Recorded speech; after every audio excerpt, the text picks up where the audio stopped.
Bien, vamos a continuar. Vuelvo a compartir pantalla.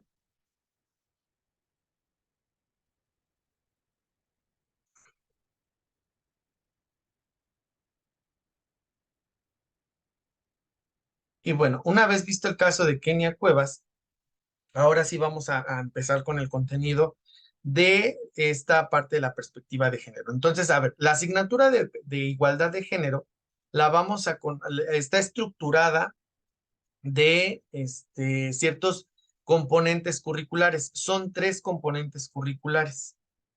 Sale la parte de el eje curricular de igualdad de género, el de derechos humanos y el de cultura de paz. Es decir, los docentes que están trabajando ahorita, bueno, que trabajaron vida saludable y que se transpolan a lo que es la asignatura de igualdad de género, lo van a trabajar en tres grandes enfoques, lo que es igualdad de género, derechos humanos y cultura de paz.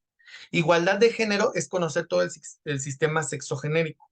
Derechos humanos es todo lo que les venía explicando, por ejemplo, en las primeras sesiones, la parte de los principios de los derechos humanos, cuáles son los derechos humanos, cómo el Estado garantiza la protección de esos derechos, etcétera. La cultura de paz es cómo solucionar, perdón, conflictos a través de la mediación.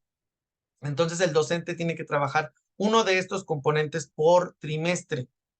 Esa es la recomendación que se hace, que trabajen uno por trimestre, pero resulta, vuelvo a repetir, que muchos de los maestros, pues al no quererse meter con estos temas, mejor optaron por seguir vida saludable.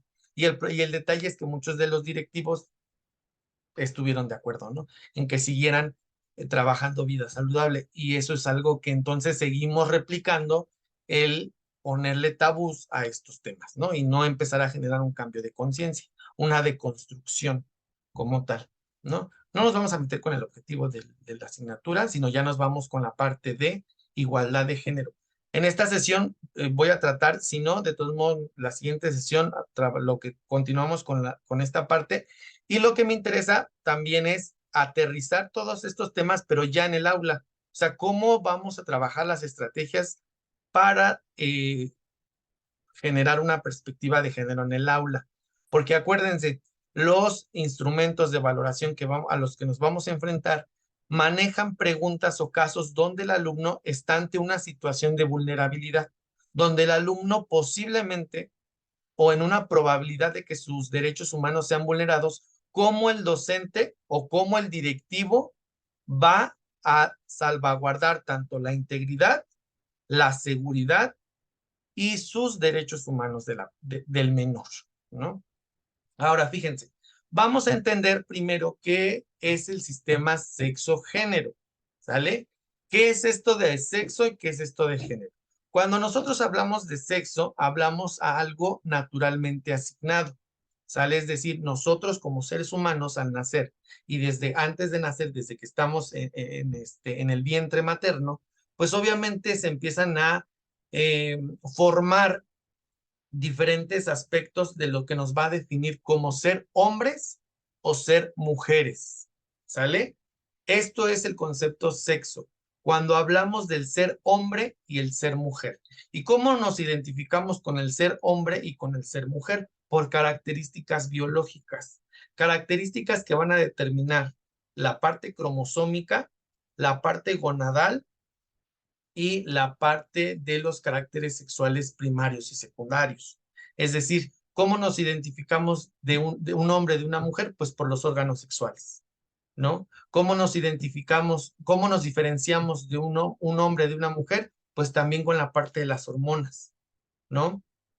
¿Cómo nos diferenciamos un hombre de una mujer? Por las características físicas externas, que son los caracteres secundarios. ¿Cómo nos diferenciamos con los caracteres primarios, que son la parte del aparato, los aparatos reproductores? Entonces, el sexo, vuelvo a repetir, nos habla acerca de cómo nos diferenciamos un hombre de una mujer. Términos correctos, hombre, mujer. ¿Sale? No se, aquí no se usa el masculino o el femenino, no, porque el masculino, ese concepto de masculino o femenino se usa para el género. ¿Sale? Entonces el sexo, vuelvo a repetir, es algo que nos diferencia de manera biológica. Ahora, cuando hablamos del sistema sexo-género y específicamente de género, vamos a entender al género como algo construido socialmente. Es decir, algo que la sociedad nos dijo que debemos de ser, o que debíamos de ser, o que tendríamos que ser. ¿Sale? Entonces es algo que la sociedad construye y nos replica en cada uno de nosotros. Uno de los casos más claros que podemos ejemplificar ahorita para poder entender esta parte de cómo es una construcción social, es cómo la sociedad me dice que yo al ser hombre tengo que vestir de azul y cómo al ser mujer tengo que vestir de rosa. Eso es algo construido socialmente, ¿sale? Pero justamente al ser construido socialmente se puede romper. Es algo que se puede deconstruir. Se rompe totalmente y se vuelve a construir una idea, ¿sale? Esa es la deconstrucción. Obviamente hablamos de esto desde una teoría sociológica, desde una teoría social. Hablamos de todos estos temas desde una sociedad, porque hay muchos temas que se hablan solamente de términos o de teorías biológicas, pero no, estamos hablando de aquí de conceptos sociales o teorías que son nacidas desde la sociología. Entonces, ahora, esta sociedad pues nos dice justamente cómo son los roles, cómo se debe de comportar un hombre, cómo se debe de comportar una mujer, cómo se debe de comportar el ser masculino y cómo se debe de comportar el ser femenino, ¿no? Y obviamente de ahí surgen los estereotipos que son preconcepciones, o sea, son concepciones que ya tenemos arraigadas de este comportamiento y cómo es todo esto que habla el género de la construcción cultural, los estereotipos y los roles se pueden ir rompiendo. Ahora, lo que les decía, ¿género es cuestión de mujeres? No. Entonces, la palabra género se ha escuchado a lo largo de los años, pero siempre al hablar de género hablamos de mujeres, o sea, se tenía preconcebido que eran mujeres y no, no es una interpretación correcta. El género este, es identificar construcciones culturales que determinan la manera en que se diferencian el ser mujeres y el ser hombres en una sociedad. ¿Sale? Hablamos de ambas partes, no nada más de mujeres. Ahora, fíjense, aquí para que nos quede más claro. Entonces, cuando hablamos de sexo, vuelvo a repetir, estamos hablando de características biológicas con las que se nacen. Por ejemplo, la parte genética, la parte hormonal, la gonadal, la fisiológica, las funcionales, las cromosómicas. ¿Sale? Entonces, cuando hablamos de sexo, hablamos, por ejemplo, del cromosómico, pues en la mujer es XX, en el hombre es XY. En el gonadal, en la mujer son los ovarios, en los hombres son los testículos. En el hormonal, la progesterona y la testosterona, en la genital, la vulva, el pene. Es lo que nos diferencia mujeres de hombres. Pero, por ejemplo, actualmente ya se reconoce que en la parte hormonal, por ejemplo, ambos sexos, tanto un hombre como una mujer, tenemos tanto progesterona como testosterona, pero solamente que en distintas cantidades. Por ejemplo, un hombre, ¿qué es lo que más produce? Testosterona, pero también un hombre produce progesterona, solamente que en menor cantidad. Entonces, muchos de esta parte hormonal, o sea, de estas hormonas, que es la progesterona y la testosterona, son los causantes de que, por ejemplo, en el hombre exista vello facial excesivo, la parte de la testosterona. Y la parte de la progesterona, por ejemplo, es que en las mujeres existan como tal el busto, los pechos, ¿no? Entonces, ¿qué pasa, por ejemplo, cuando una persona trans está en ese proceso, ¿no? De cambio? Pues obviamente empieza a tomar hormonas y obviamente lo que genera es que la testosterona baje en un caso de un hombre y la progesterona suba, ¿no? Esto es muy interesante, es algo muy interesante, pero es a veces un poquito confuso, pero vamos a tratar de manejarlo lo más claro que se pueda. Entonces, por ejemplo, vuelvo a repetir, cuando hablamos de sexo, pues obviamente es la diferencia entre mujer y hombre, pero también está reconocido que existe también las personas intersexuales. ¿Qué es una persona intersexual o qué características tiene una persona intersexual? Es una persona que nace con ambos sistemas hormonales, gonadales y genitales. Es decir, características de hombres y de característica de mujer al mismo tiempo. Lo que erróneamente se le conocía como el hermafroditismo. ¿Por qué erróneamente? Porque en las teorías sociales el hermafroditismo se aplica para animales. Entonces, para los humanos, hablamos de una intersexualidad, cuando una persona presenta ya sea vulva y pene al mismo tiempo.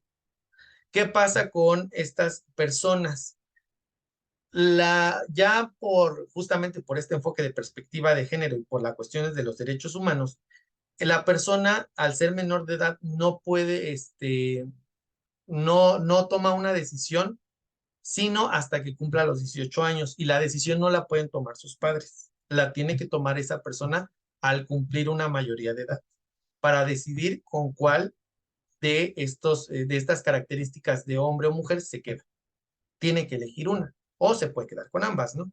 Pero esa persona toma la decisión, es la persona quien toma la decisión, no otra persona, ni siquiera los padres toman esa decisión. En el mundo animal, sí conocemos, hay ejemplos de hermafroditismo. Por ejemplo, la parte del caballito de mar, quien da a luz y quien tiene todo el proceso del embarazo es el macho. Por ejemplo, en el pez payaso, en la película de Nemo, ¿por qué Nemo solamente tenía a su papá? ¿Y por qué nunca vimos a su mamá?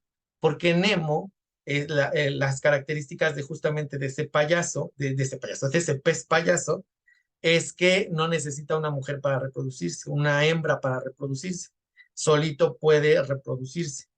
Entonces, por eso de ahí la película que no veíamos a su mamá de Nemo y que nunca ni siquiera la menciona, ¿no? Entonces, de ahí surge lo que entendemos por el sexo. Vuelvo a repetir, el sexo es la diferencia de fisiológica, hormonal, gonadal, funcional, cromosómica que tenemos entre hombres y mujeres. Es algo natural con lo que nacemos. Y entonces el género va a ser esa construcción social y culturales asignadas dependiendo el sexo en el que nos encontremos. Es una construcción imaginaria y simbólica de la valoración acerca de lo femenino, las mujeres, lo femenino y las mujeres y lo masculino y los hombres. Pero obviamente toda esta construcción social va implicada en las prescripciones, en las prácticas, en las ideas, en las experiencias, en las representaciones que alguien pues a lo largo de los años tiene y que a la vez va reproduciendo. Justamente por eso se pretende que exista una deconstrucción en las prácticas educativas, porque muchas de estas situaciones de violencia de género se han reproducido a lo largo de los años y hasta la fecha siguen siendo reproducidas, ¿no?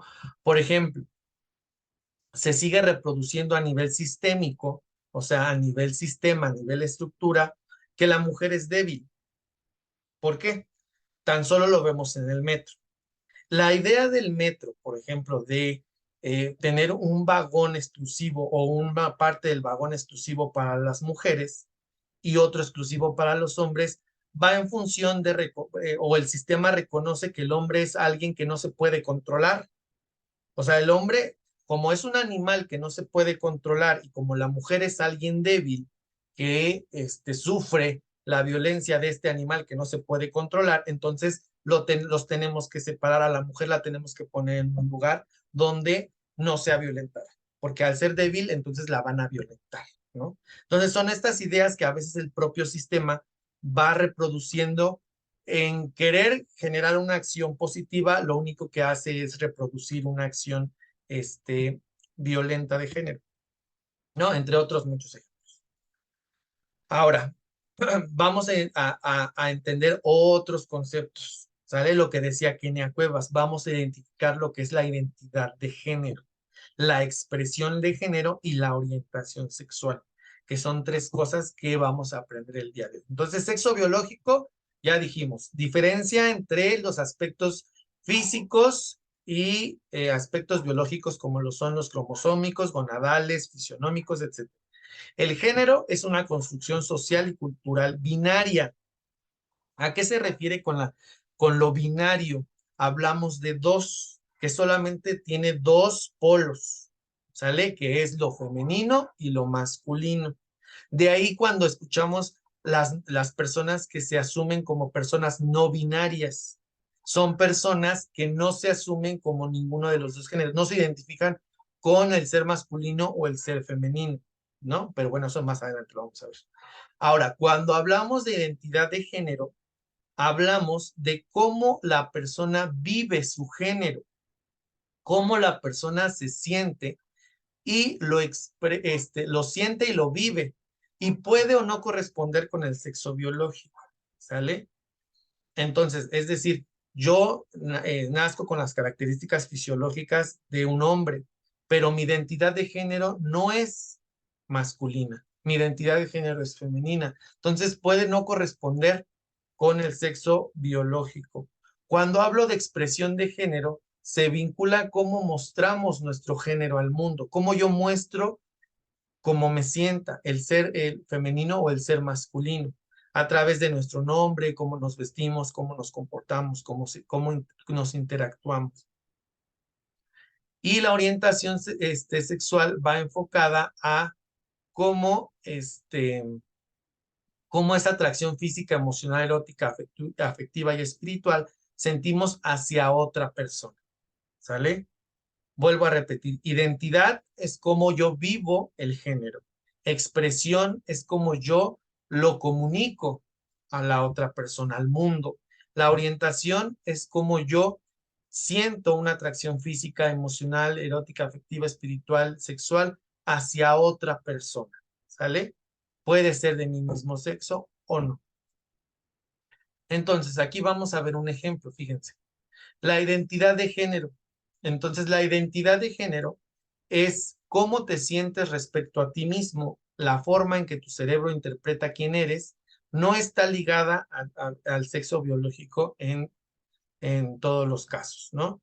Entonces, aquí vemos cómo de un lado el ser hombre, cómo de otro lado el ser mujer, y en medio una persona que se asume como queer, que es una de las identidades del género. El queer, las personas queer son aquellas personas que fluyen, por eso se les conoce como el género fluido, que fluyen de un lado a otro. Es decir, no necesariamente están en ese concepto binario del ser hombre o del ser mujer, sino fluyen en todo esto, o sea, todo ese abanico entre el ser hombre y ser mujer, fluyen. Cuando hablamos de expresión de género, es como esa persona se expresa basado en roles tradicionales del género, pero que incluye la forma en cómo te vistes y te comportas, ¿no? Entonces, esta expresión del género, esta persona, ya sea masculina o femenina, o la persona andrógina, que vuelvo a repetir, fluye en estas dos. No necesariamente se identifica con una u otra. Ahora vamos a hablar acerca de las orientaciones sexuales y no preferencia sexual. Cuando hablamos de una preferencia sexual, hablamos de algo que se elige. Es decir, yo elijo tener, por ejemplo, esta práctica sexual porque a mí me gusta. Y la otra persona dice, no, yo no la practico, no la elijo o no me gusta. Bueno, por todo lo que, las características personales que tiene. Pero cuando hablamos de una orientación sexual es algo que no se elige. Ese es otro de los mitos en los cuales se vamos a ir rompiendo. Las orientaciones sexuales no es algo que se elija, sino algo con lo que se nace. Las teorías ya biológicas, las teorías más actuales ya reconocen que las orientaciones sexuales no es algo con lo que se nazca perdón, no es algo con lo que se construya socialmente o con lo que se aprende, sino es algo con lo que se nace, ¿no? Muchos de estos ejemplos son, o escuchábamos o hemos escuchado antes, el cómo las personas dicen, bueno, es que tú eres una persona gay, ¿por qué? Porque conviviste con puras mujeres. Y entonces, como conviviste con puras mujeres, entonces te volviste gay. No, eso es un mito que debemos de romper, ¿no? O como sufriste un abuso sexual, entonces por eso eres ahora te volviste lesbiana. O sea, no es que te vuelvas o no es que te conviertas o no es que te convirtieron o no se vuelve moda, o sea, es algo con lo que se nace. ¿sale? Entonces vamos a identificar este acrónimo de las siglas LGBTIQ. Vuelvo a repetir, todos estos temas son los que se trabajan en esta asignatura de igualdad de género, ¿no? El reconocer al otro como parte de un proceso de vida y un proceso sexual amplio. Entonces, cuando hablamos de las orientaciones sexuales, sí hablamos de lo que son las tres primeras, ¿sale? Las tres primeras, junto con la heterosexualidad, son orientaciones sexuales. Es decir, hablamos de la heterosexualidad como una persona que se siente atraído románticamente, sexualmente, emocionalmente por una persona del sexo opuesto. Perdón, una persona lesbiana es una mujer que se siente atraída emocionalmente, sexualmente, espiritualmente, corporalmente por otra mujer. Una persona gay es una persona un hombre que se siente atraído por otro hombre en esos aspectos emocional, sexual, erótico, psicológico. Una persona bisexual es una persona que se siente atraída sentimental y sexualmente por hombres y mujeres. Ahora, las siguientes tres, las siguientes cuatro, vamos a identificarlas como la identidad de lo que hablábamos como las identidades de género. Cuando cuando checamos la primera T, que es transgénero, es una persona que se identifica y expresa, perdón, con el género opuesto al de su nacimiento. Pero una persona transgénero no ha vivido una transición que implica una cirugía. Es decir, una persona transgénero no se somete a una cirugía todavía. Está en ese proceso, en esa transición. Cuando hablamos de una persona transexual, ahora sí, hablamos de una persona que se identifica tanto con el género como con el sexo opuesto y tiene una intervención quirúrgica, opta por esa intervención quirúrgica que se le llama reasignación de sexo. Una persona travesti es una persona que solamente le gusta presentarse de manera transitoria con una vestimenta opuesta a la de su género de nacimiento, lo que conocemos actualmente como los drag queens o los drag kings, que son personas que de manera transitoria, pues usan una vestimenta opuesta al género con el que nacieron, o más bien con el sexo con el que nacieron. Una persona intersexual, bueno, es lo que les decía, es una persona que nace con características biológicas que son consideradas femeninas o masculinas. Y ya el último, que es una persona queer, hablamos de expresión de género, que son personas que no reconocen su sexo de nacimiento, pero tampoco se identifican con otro en particular.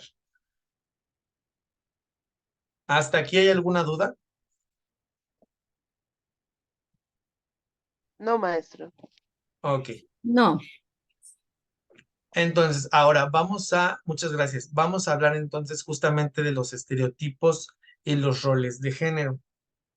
Los estereotipos de género van a ser aquellas preconcepciones, o sea, algo que ya está construido anteriormente, son ideas que ya las tenemos ahí.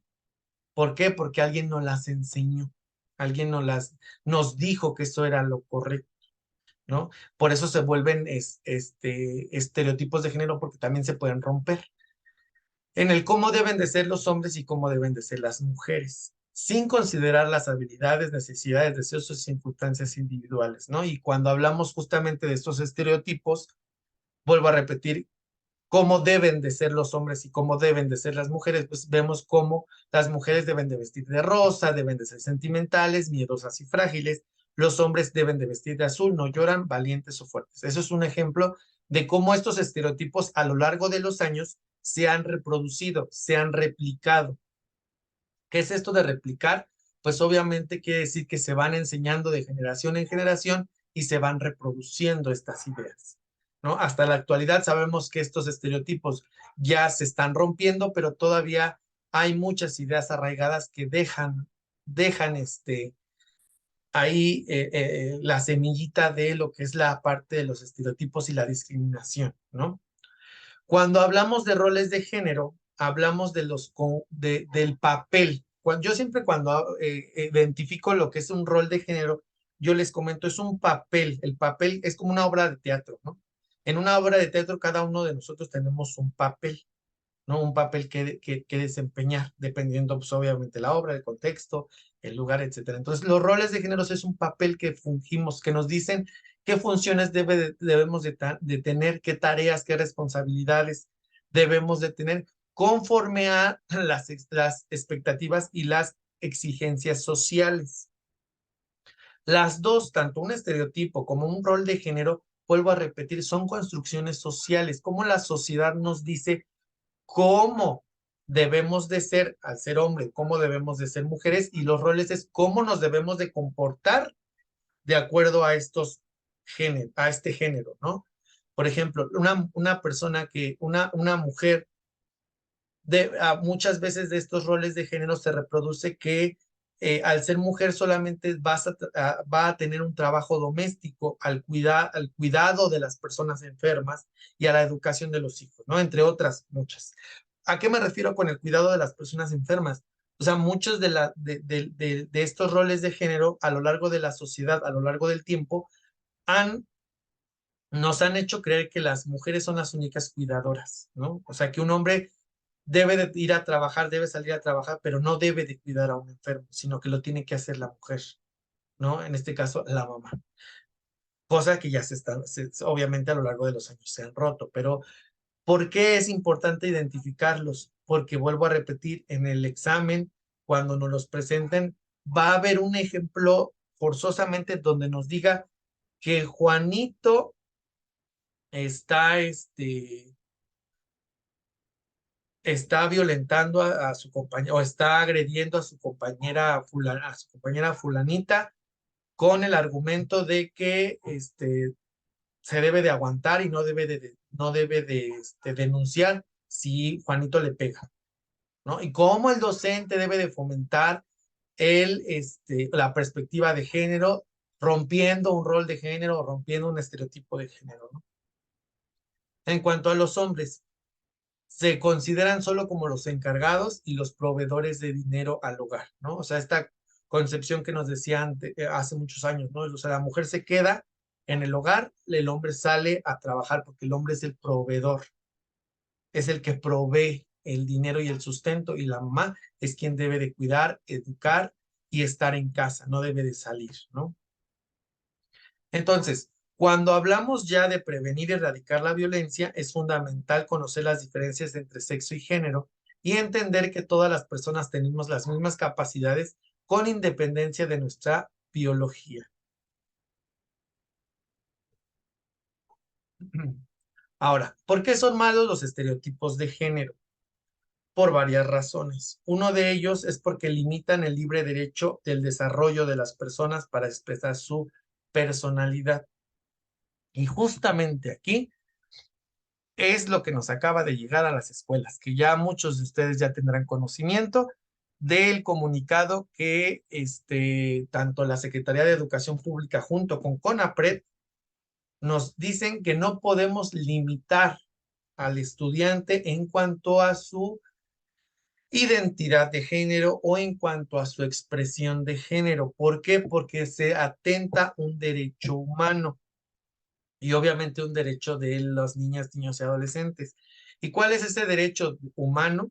Y que también está en los derechos de niñas, niños y adolescentes, es el derecho al libre desarrollo de la personalidad. Ese es el argumento que nos dan, que nos da esa circular. Si ya la leyeron, bueno, pues ya tendrán conocimiento. Si no, les comparto. Esta es una circular que junto con CONAPRED, que se había dado primeramente en la Ciudad de México. ¿Por qué? Porque la Suprema Corte de Justicia, que es nuestro máximo órgano, que impartidora de justicia, determina lo que se debe de hacer. Entonces, ¿qué dice la Suprema Corte de Justicia de la Nación? Con un enfoque de perspectiva de género, determina que no podemos condicionar a un estudiante. ¿Por qué? condicionarlo en sentido a darle el servicio, brindarle el servicio educativo y condicionarlo a que tenga un cabello corto, a que tenga ciertas características en cuanto a su persona, a que se pinte el cabello, se tiña, etc, porque se está atentando contra el libre desarrollo de la personalidad. Ese es el derecho humano, el libre desarrollo de la personalidad.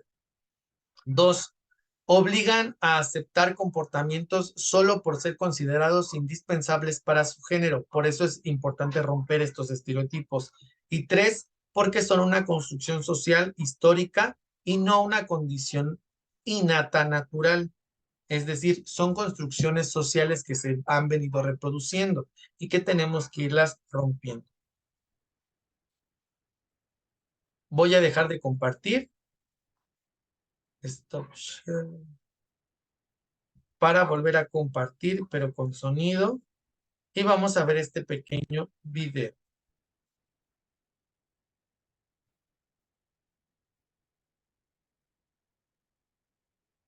Desde que nacemos y alguien dice que somos niños o niñas, nos educan conforme estas asignaciones, lo que está bien o mal según nuestro sexo. Social y culturalmente, hemos creído que hombres y mujeres tienen características y roles específicos. Entonces, como sociedades creemos que las mujeres son inestables, débiles, cariñosas, sumisas, miedosas, intuitivas, irracionales, sensibles, dependientes, obedientes, derrochadoras, subjetivas. Además, que son buenas cocineras, costureras, cuidadoras, limpiadoras. Por otro lado, creemos, o nos han hecho creer, que los hombres son estables, fuertes, fríos, rebeldes, valientes, objetivos, racionales, insensibles, independientes, ahorradores, y que son buenos en los negocios, en la mecánica, en los deportes y la tecnología. Además de habernos encasillado, la sociedad nos enseña a darle un valor diferente a estas características. Así, por ejemplo, creemos que es mejor ser fuerte que débil, creemos que es mejor ser objetivo que intuitivo, y si bien valoramos cierta obediencia, los cuentos, las películas y los héroes son siempre rebeldes. La sensibilidad, por ejemplo, suele ser considerada una debilidad. Ahora piensa un momento, ¿cuáles de estas características son naturales y cuáles son aprendidas? ¿Será que nacemos predestinados a estas cosas? Esto que acabamos de ver es lo que se llama estereotipos de género. Los estereotipos son creencias sobre una persona o grupo de personas sin una base adecuada. El origen de la desigualdad entre géneros radica en la creencia de que estas características son naturales, cuando en realidad son estereotipos que atribuyen generalmente a las mujeres atributos negativos o de menor valor, o positivos, pero siempre que éstas ocupen su supuesto lugar o los roles que le han sido asignados. Por ejemplo, se valora la ambición, pero no cuando la ambiciosa es una mujer.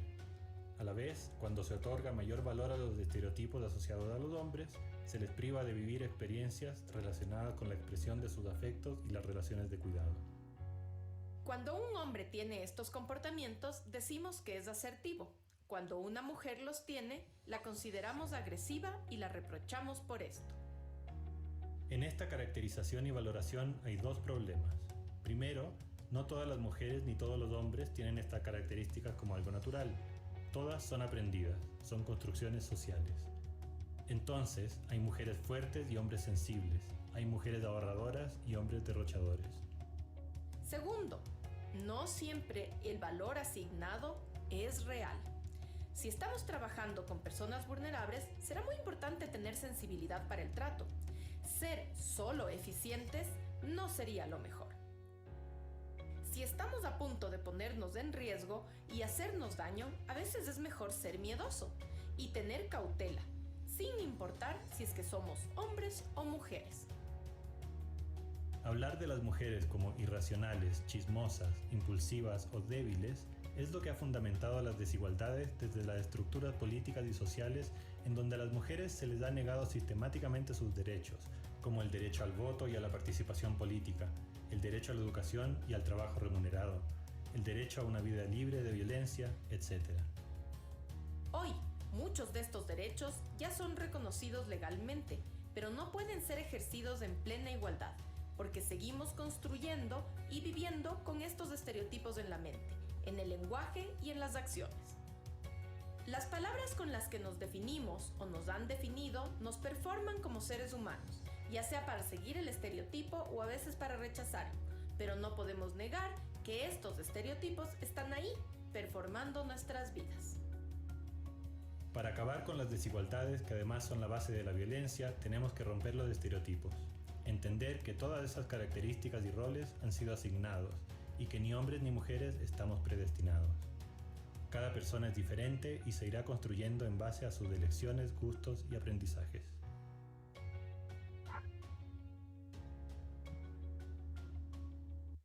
Ok, pues aquí es como identificamos la parte de los, voy a dejar de compartir, la parte de los estereotipos, cómo han afectado a lo largo de los años nuestra sociedad y cómo lo estamos replicando. Pero algo fundamental que decía el video es cómo las prácticas debemos de ser sensibles ante el lenguaje, el comportamiento, y esto lo transpolamos a nuestro ámbito educativo. Como estas prácticas, muchos de los docentes las han replicado en sus aulas, en sus escuelas, y cómo entonces se tienen que romper, se tienen que deconstruir para poder ser justamente sensibles ante estas características de la persona, ¿no? Y cómo nuestra práctica debe estar basada en la perspectiva de género, ¿sale? Entonces, ya me desconecto y nos volvemos a conectar en la última parte de esta clase del día de hoy, por favor. Nos vemos en unos minutos.